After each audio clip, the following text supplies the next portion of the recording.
So today I'm in the backyard painting an old stool that I bought a few years ago at a yard sale for $4. It was beautifully painted white at the time, but I don't know what kind of product was used, and it's really, it's flaking and it's been outside and it deserves to peel. But as much as I like things to be distressed, I just decided I wanted to put a coat of paint on it this year.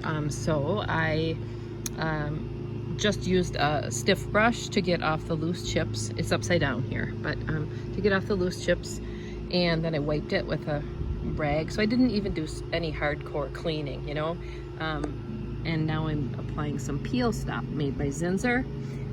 It's a hide build bonding primer, and what it does, it stops the peeling paint. Okay, so it's almost like painting with glue.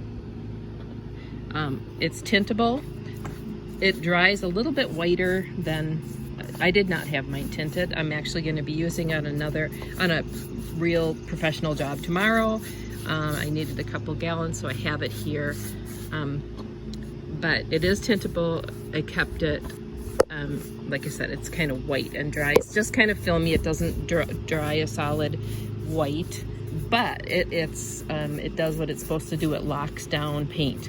And like I said, I didn't do a really good job of prepping this at all. This is just for me. It's a El Cheapo old stool that I set a plant on. But it's pretty amazing stuff, and it's good to know about. So I just wanted to tell you about it, interior and exterior. Okay, it's water-based. You can top coat it after 2 hours. So I'll show you the end result.